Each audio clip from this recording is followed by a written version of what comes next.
Son las 8:43, hemos recibido al abogado constitucionalista Joseph Campos, que ha defendido la demanda competencial que había sido presentada por la Presidenta de la República y el Ejecutivo ante el Tribunal Constitucional para sostener que el Ministerio Público y el Poder Judicial no tenían competencia para investigarla. Finalmente, al cabo de un cierto tiempo, el Tribunal Constitucional se ha pronunciado el 15 de julio por escrito, nos ha hecho conocer esto el día 18.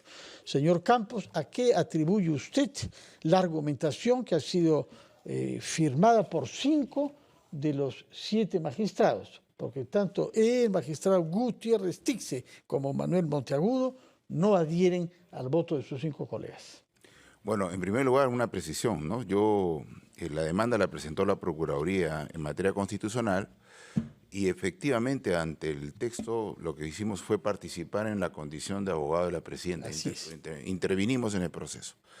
Y efectivamente para mí es muy satisfactorio porque a pesar de esa estadística que efectivamente, objetivamente es, el voto de Gutiérrez Tixe no se adhiere porque es más radical. Sí. ¿No? O sea, él pone una situación donde exige una previa determinación de la intensidad de la intervención para efecto de decir que hay inmunidad total, sí, absoluta y una moderada, vamos a decirlo así. Entonces son 6 personas que piensan más o menos lo mismo y que eventualmente, al igual que yo, probablemente en su momento estuvieron de acuerdo con la posibilidad de tener una investigación que debiera ser razonable para coincidir con los propósitos de un 117 que se redacta no para hacer un complemento del Código Penal, sino por el contrario, para hacer una excepción a la persecución penal, considerando una lectura política de lo que representa ser presidente de la República. Entonces, conjugando presunción de inocencia y gobernabilidad, el 117 materialmente es una excepción a la persecución penal, considerando la alta investidura presidencial, que es el único que la tiene, sí, porque también es el único que representa a la nación de, sí, todos los funcionarios existentes. Doctor Campos, una consulta. A partir de lo que ha ocurrido con la presidenta, se empiezan a escuchar voces de que, en efecto, como usted dice, la tradición en la Constitución ha seguido este camino, pero que viene siendo momento, a raíz, además de todos los casos que hemos visto en los últimos años, ¿no?, casos de corrupción que involucran a presidentes en el ejercicio, cobro de sobornos, ¿no?, por adjudicación de obras, etcétera, que debería empezar a tomarse en cuenta una reforma del artículo 117, incorporando el delito de corrupción y, por ejemplo, violaciones de los derechos humanos. En su calidad de constitucionalista, ya no defensor de la presidenta, y de cara al futuro, no a lo que ocurra con la señora Boluarte, ¿usted considera que habría el siguiente Congreso que evaluar esta situación? En primer lugar, como el tema es complejo, yo le rogaría por favor que se tome un tiempo y nos permita ir a una pausa. Se prepara bien la respuesta a esta doble pregunta que le ha formulado Mabel Huerta. Vamos a la pausa y retomamos nuestra conversación con el doctor Joseph Campos, que ha oficiado como abogado defensor de la Presidenta de la República en el conflicto competencial presentado por el procurador del Ejecutivo ante el Tribunal Constitucional. Son las 8:51. Continuamos conversando con el doctor Joseph Campos, abogado de la Presidenta de la República, en la demanda competencial del Ejecutivo contra el Poder Judicial y el Ministerio Público. Y la pregunta estaba abierta con relación ya, digamos, han pasado los días, se ha producido todo un debate en torno a los resultados, a la decisión que adoptó el TC, pero hay voces que dicen, bueno, en efecto, si esa es la interpretación del tribunal, pero a la luz, digamos, de que este es un principio que data, de 1860 probablemente, pero las cosas han cambiado, la realidad es otra, hoy necesitamos ponerle un freno a la corrupción. La corrupción, además, tiene un impacto negativo en el desarrollo de los países y si los presidentes no están a la altura de la propia investidura, pues habrá también que considerar dentro de ese 117 delitos de corrupción y violaciones contra los derechos humanos. ¿Cuál es su postura de cara a futuro? Bueno, y se me invocó más bien con mi formación constitucionalista, que es la que pretendo establecer. Así es. A ver, el problema está en que cuando uno lee jurídicamente y de manera estricta jurídicamente a la Constitución, lee a medias, lee bastardeando la Constitución. La Constitución tiene una dimensión política que hay que rescatar para efecto de comprender lo que quiere el 117. El 117 no quiere ser un complemento en la lucha contra la corrupción. Por el contrario, tiene un objetivo en contra y es una excepción a la persecución política, a la persecución penal para el más alto político que existe en el sistema democrático. Por eso es que tratar de incluso de comprender que en el 117 se debiera ampliar los delitos que en la modernidad aparecen, sería un despropósito con el propósito del 117. Más bien, lo que si uno quiere establecer eso es de tener quizás un procedimiento de vacancia reglado, de repente interconectado con otros sectores para efectos de darle un espacio a la política y darle una garantía al implicado. Claro, porque ahí surge otra pregunta, el tema de la incapacidad moral permanente, si el asunto depende exclusivamente de la voluntad y de una mayoría que haya en el Congreso, ¿no? Es decir, si solamente es un tema de votos al final, porque la interpretación sigue abierta, y además hemos debatido mucho sobre eso, ¿qué es incapacidad moral permanente? ¿A partir de qué podemos mencionar? De una denuncia por corrupción, de pruebas evidentes, de la voluntad política de los parlamentarios, opositores al presidente de turno, de otra línea o de otra orilla política. Es que subyace siempre el problema y una válida discusión. Yo he sido también muy crítico de la incapacidad moral permanente, pero creo que finalmente es una forma de centrifugar por encima del nombre.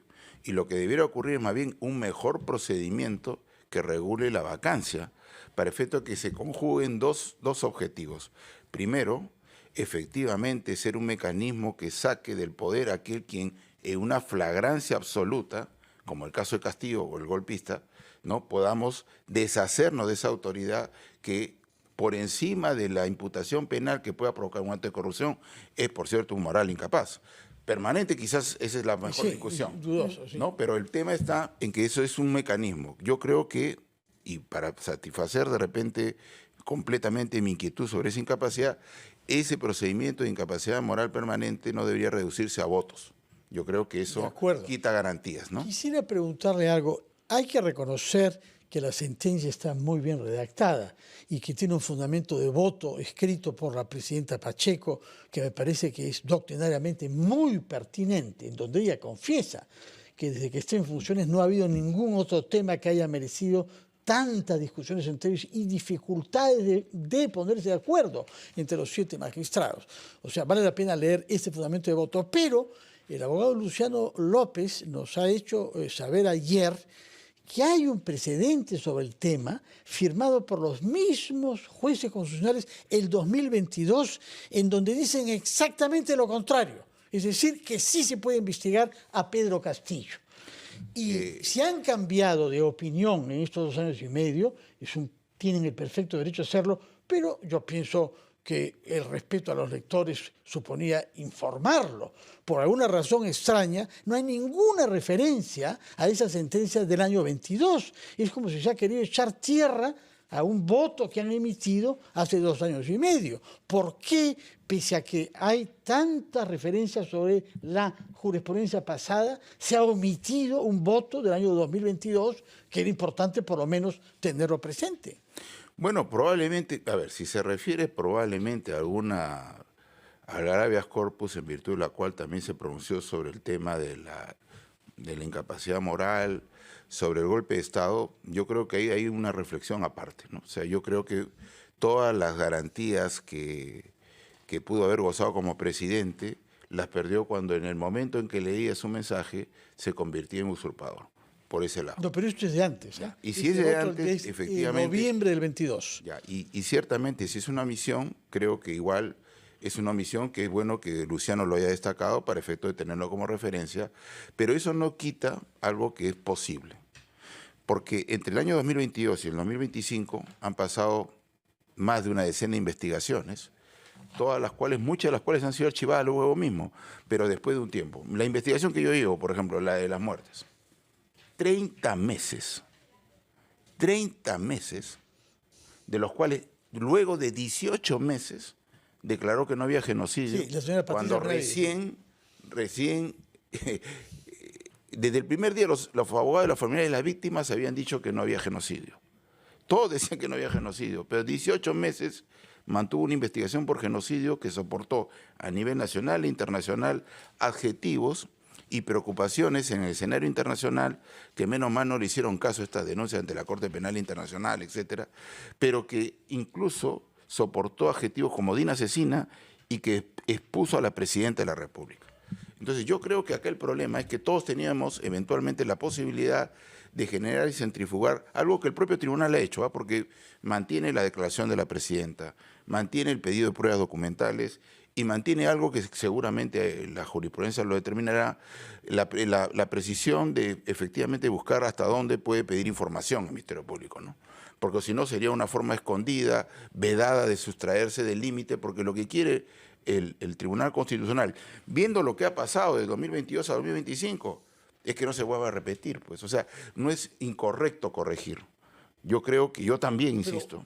Pero hay que decirlo. Cuando usted corrige, quiere decir, yo pensaba esto el año 22, sí, ahora ya no pienso esto, pienso lo contrario. Pero eso hay que decirlo para que la gente entienda. Bueno, y probablemente sea bueno que alguien lo precise para efecto de que en su momento ocurra. Pero yo creo que frente a las acusaciones más relevantes, más bien, que es lo que yo vengo a establecer, porque ya no pienso salir más también en este tema, es decir que el menos beneficiado de esta decisión del Tribunal Constitucional es la Presidenta Boluarte. ¿Cómo así, señor abogado? Ya pasó. Y sabemos que su retórica es sofisticada, pero el punto de decir que la señora Boluarte es la menos beneficiada, eso sí me llama la atención. A meses de cumplir su mandato. Se va a suspender solamente aquello que está vigente y tercero, justo la razón eficiente para efecto de que haya podido aparecer esta sentencia es lo que le ha ocurrido a ella, ¿no? Que comenzó evidentemente con una práctica que se habilitó con Pedro Castillo, pero que luego de eso también a Dina Boluarte le han hecho de manera indiscriminada y irresponsable el Ministerio Público investigaciones que le permitieron capitalizar políticamente a una institución que no debe preocuparse por eso. Bueno, entonces, sobre la base de eso... Hay que recordar que Dina Boluarte contribuyó con todo ese clima respecto de los Rolex, respecto de la operación y una serie de otras circunstancias. Si no hubiera habido todo eso, señor, la verdad es que no hubiéramos enfrentado esta multiplicidad. Pero eso no debe afectar la institución presidencial. Y nuevamente, estamos completamente de acuerdo. Y con esto, permíteme solamente para establecer lo siguiente, porque creo que hay que dejarle el mensaje claro de por qué no consagra impunidad.